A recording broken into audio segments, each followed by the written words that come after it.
Ketua Himpunan Pengembangan Jalan Indonesia, HPJ, Hedi Rahadian, menyarankan agar trase atau perubahan jalur untuk tol Cicincin Bukit Tinggi, yang merupakan bagian dari tol Padang Pekanbaru, agar mempertimbangkan efisiensi anggaran maupun jarak tempuh.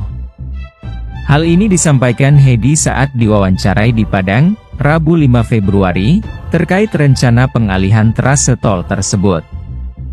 Hutama Karya selaku kontraktor berencana mengubah jalur tol Cicincin Bukit Tinggi, karena menghadapi tantangan berupa bentang alam Sumatera Barat, yang berbukit dan memiliki ngarai.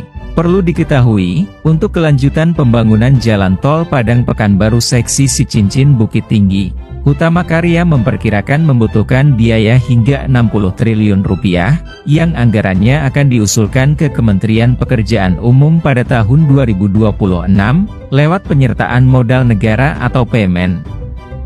Anggaran tersebut terbagi pada dua pengerjaan utama, yakni 20 triliun rupiah untuk pembangunan terowongan yang dilakukan oleh Japan International Cooperation Agency, dan sisanya 40 triliun rupiah untuk pengerjaan fisik jalan tol.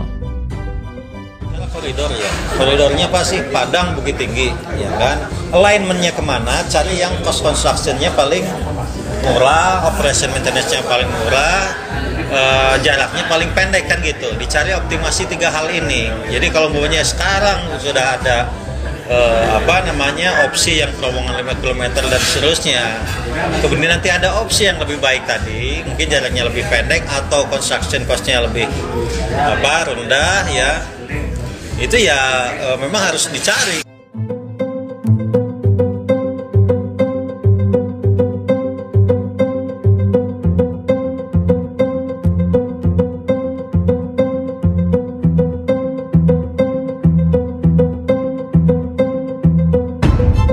Wakil Ketua Komisi 6 DPR RI Andre Rosiade memperkirakan pembangunan jalan tol seksi Cicincin Bukit Tinggi akan menelan dana hingga 60 triliun rupiah.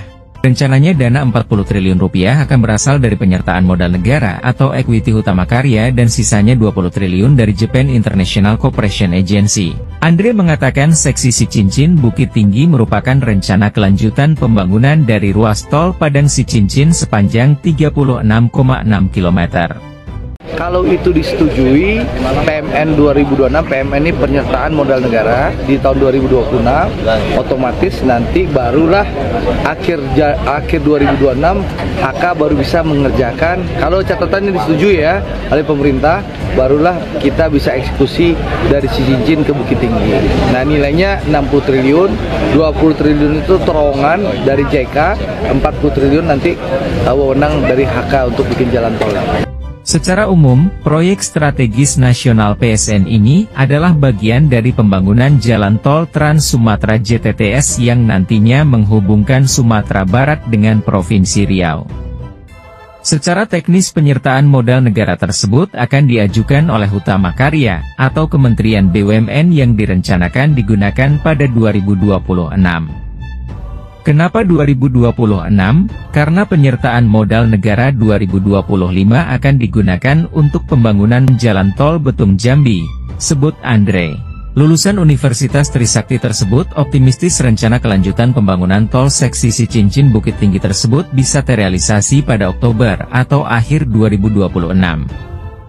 Sebelumnya, Kepala Dinas Bina Marga, Cipta Karya dan Tata Ruang Sumatera Barat Era Sukma Munaf mengatakan berdasarkan hasil pemetaan yang dilakukan, disarankan kelanjutan pembangunan jalan tol Padang Pekanbaru di ruas Cicincin Bukit Tinggi dialihkan ke ruas Cicincin Singkarak Tanah Datar.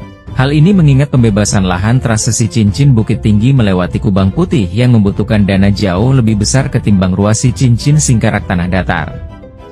Perkembangan pembangunan tol tersebut telah dilaporkan ke Dirjen Bina Marga Kementerian Pekerjaan Umum, kata Era Sukma.